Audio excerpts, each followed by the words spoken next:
Hi, this is another Friday face video. I'm trying to do face videos on Friday. This one's titled, Word Not Works. That's actually the theme of the whole Bible.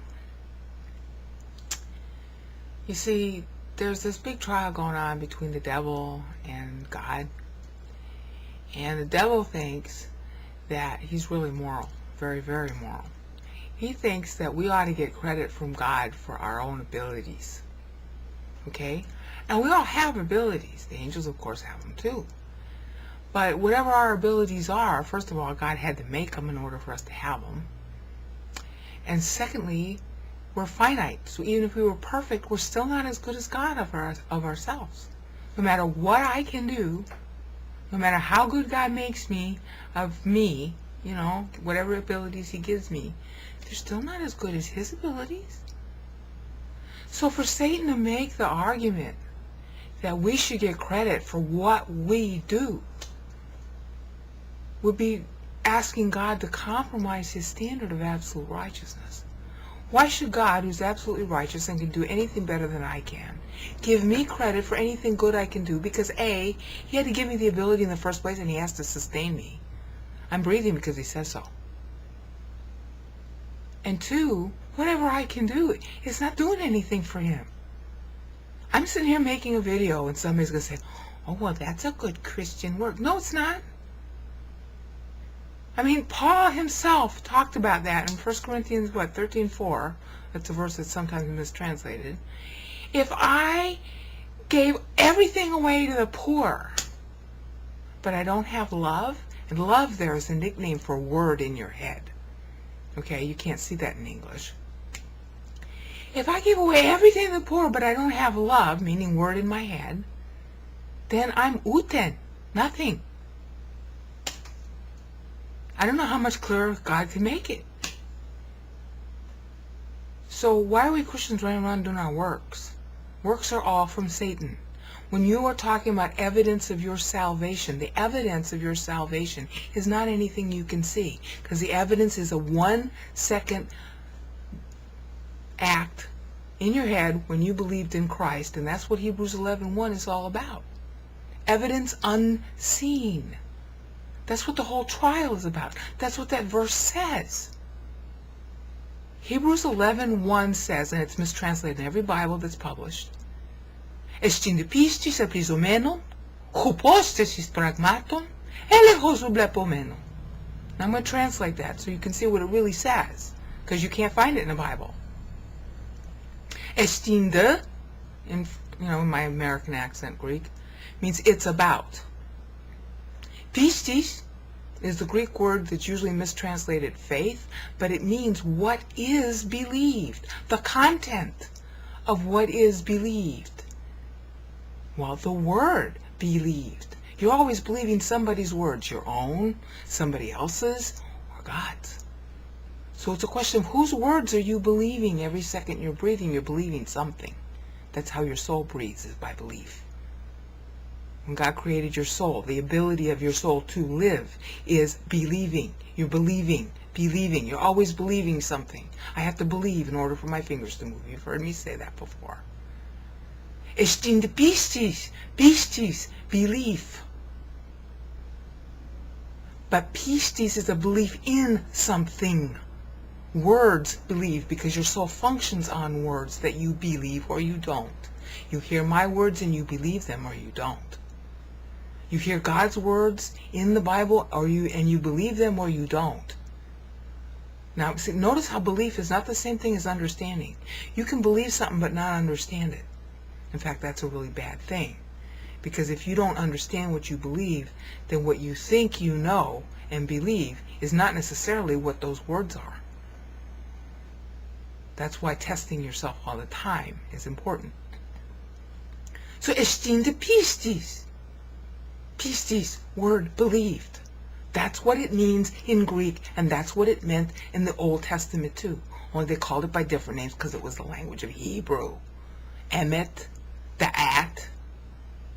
Those are the Hebrew words for pistis.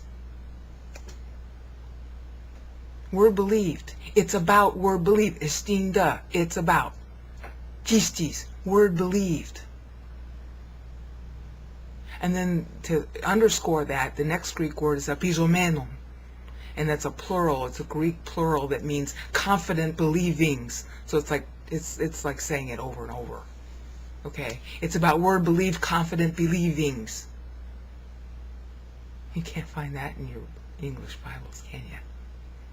Yeah, because Satan wanted it covered up. So every translator for 500 years has screwed up that verse. Just like they did James 4:5. They screwed up both verses because Satan didn't want it known. Because Satan's all about your ability. So when you read Hebrews 11:1, you think, oh, I'm believing. Oh, it's my faith, my faith, my faith. Yeah, you're busy priding yourself on what you do. So you're doing doo-doo, just like Satan wants you to.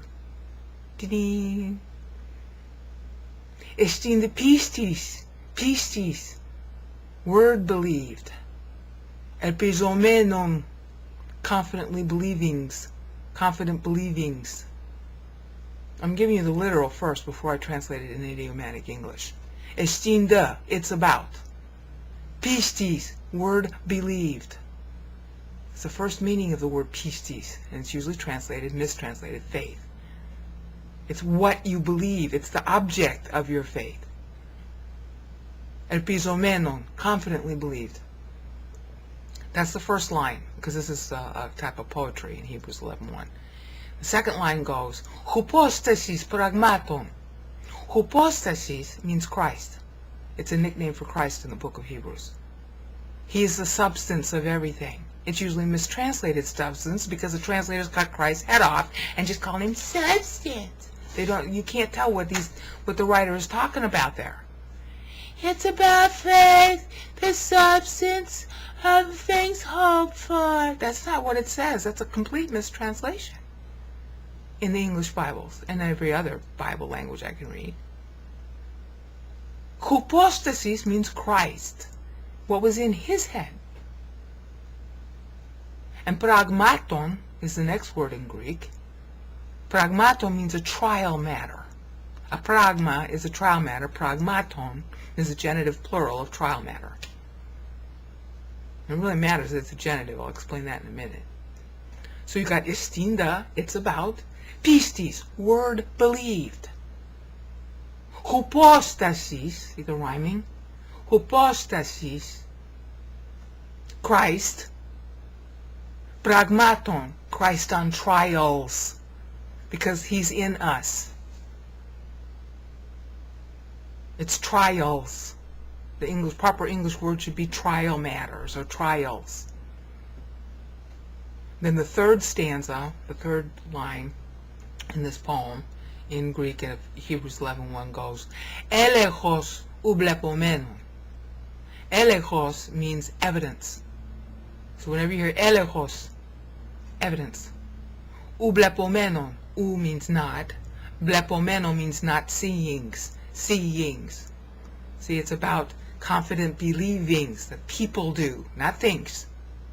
There are no things being hoped for there. It's people confidently believing. It's people, not things. The translations just cut that off. Hupostasis pragmatwn, that's the second line. Christ on trials, plural. Well, where would Christ be on trial except in your head? Elechos, evidence. Ublepomennon, unseeings. That's literal. So here's the whole thing in Greek. Memorize this if you never learn anything else in the Bible. Estin pistis elpizomenwn. That's the first line. Hupostasis pragmatwn. That's the second line. Elechos ublepomennon. That's the third line. I'll go through it again. Estin pistis elpizomennon. It's about pistis, word believed, elpizomennon, confidently believing. We're first just doing a literal translation, okay?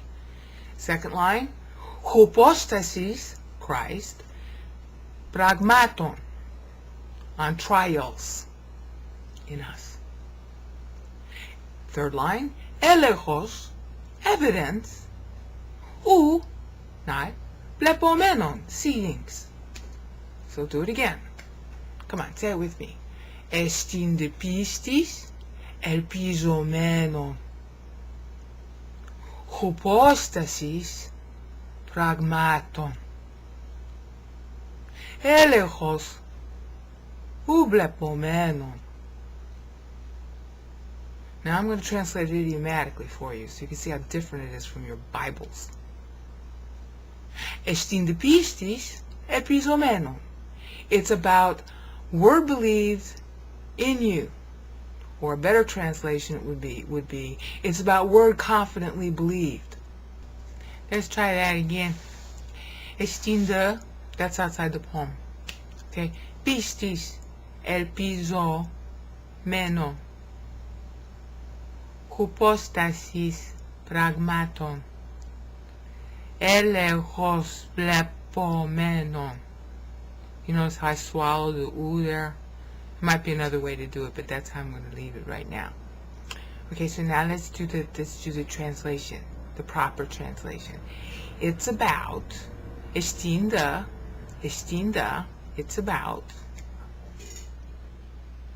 pistis elpizomenwn, word confidently believed in you.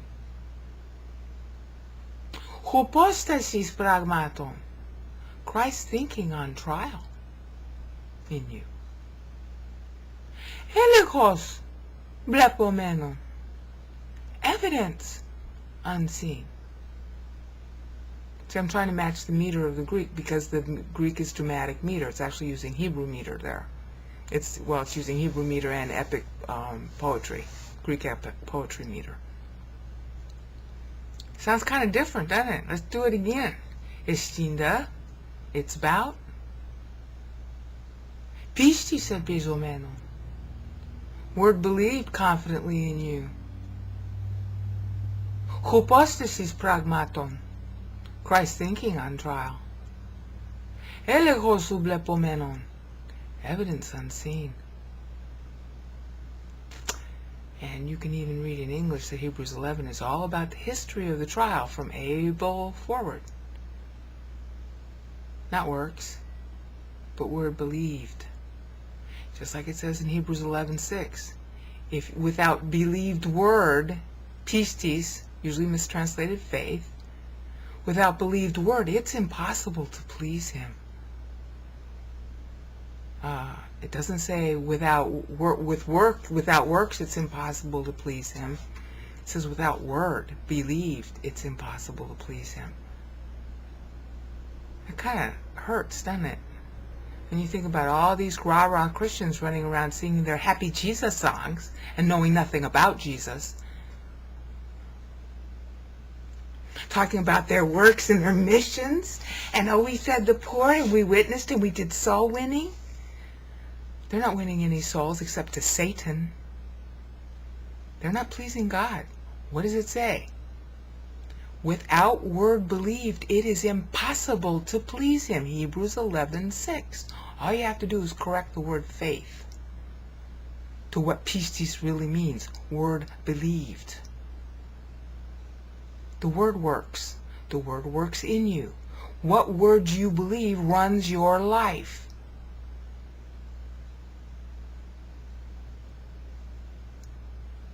So whose words are you believing? Your own? If you're believing your own, you think you have to work. Oh, I'm so good. I have faith. Oh, I have so much faith. I have faith. I have faith. Whose words are you believing, not God's? And if you're busy talking about, I gave to the collection plate, and I went to church on Sunday, and I wore a hat in church. Whose words are you believing? Not God's. And obviously, if you're reading the Bible in translation, you're not getting God's words either. You're getting an approximation. But as you can see from here in Hebrews 11:1, sometimes they really screw up big time, like cutting Christ's head off. Let's go over the verse again. Estinde, it's about. Pistis, word believed. Elpizomenwn, confidently believed.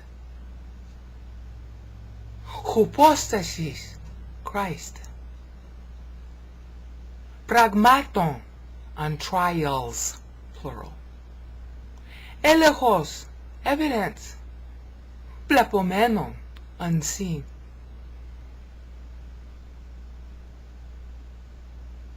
Big difference between that and works, huh?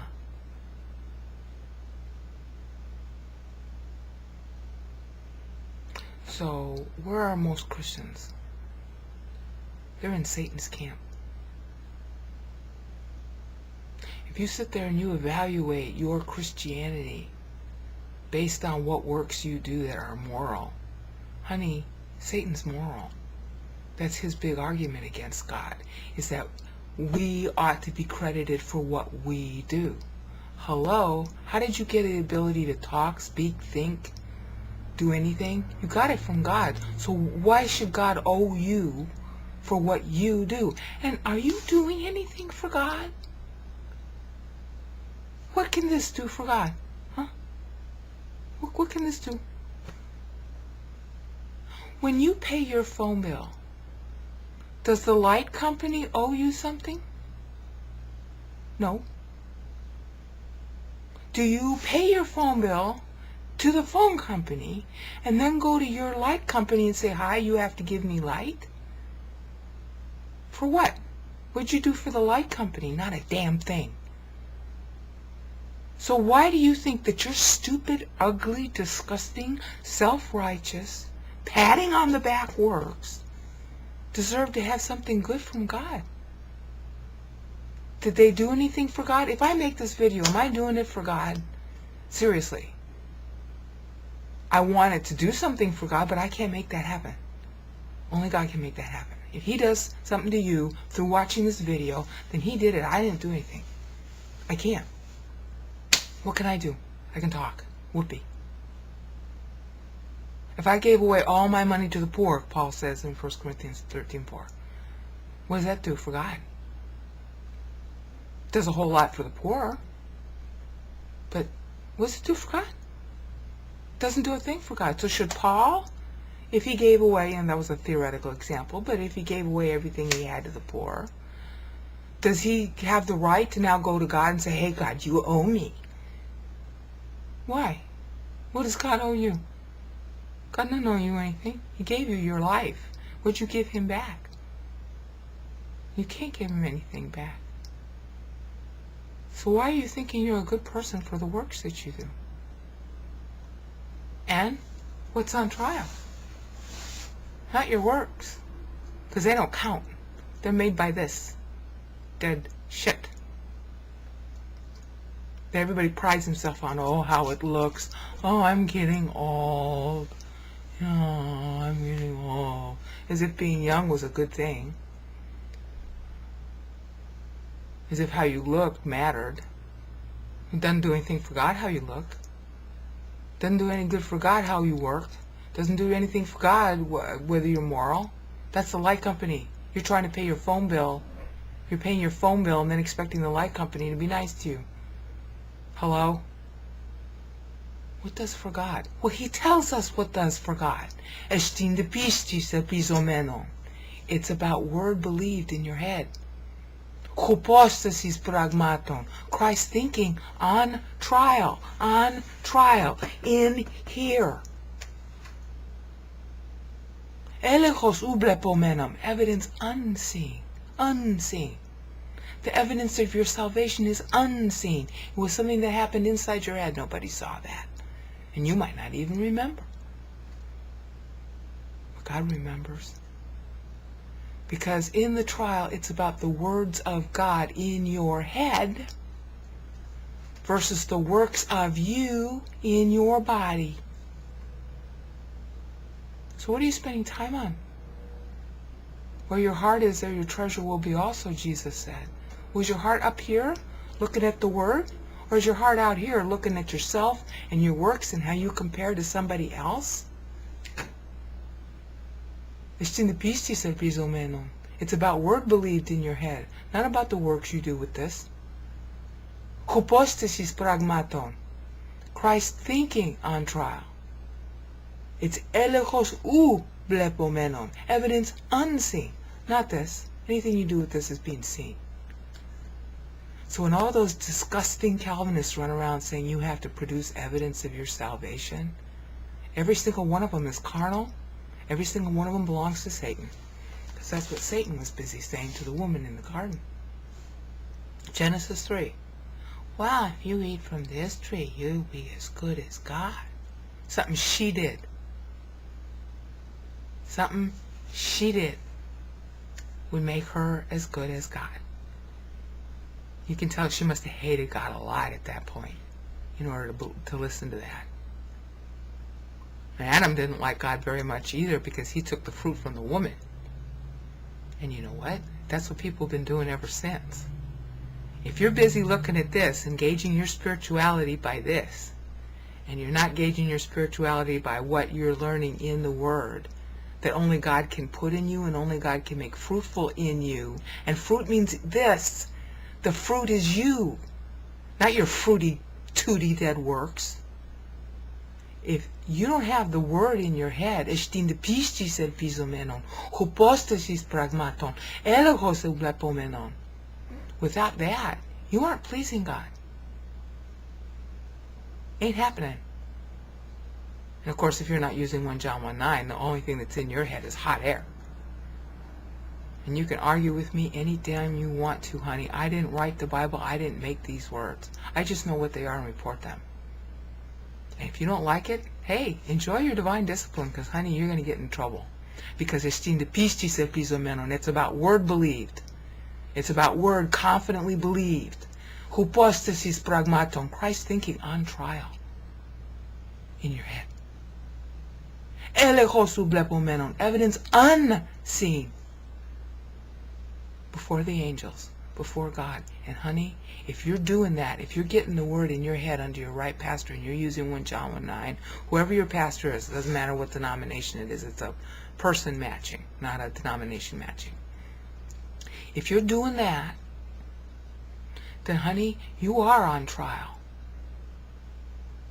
And you are doing better works than all the people who with their money and their ability and their pride can ever do.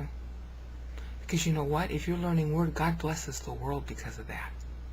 God blesses it. God's works go into play. Because why? Because you aren't doing works. Because you're doing Word instead. It's Word versus works. There are two kinds of Christians in this world. The majority are doing the works, and you see what finger I'm using for that, and that's exactly what God thinks of those works. Okay? Then there's this kind of Christian, and they're very few, like, 1 out of 1,000,000, 1 out of 100,000 are actually studying the Word as God wrote it, and they're learning it just because they want to know. God blesses the world due to this group, and He curses the world due to that group. That's what Hebrews 11:1 says. Decide what group you want to be in. And if you want to be in the works group, honey, you're going to get punished. And all the words in the world aren't going to help you.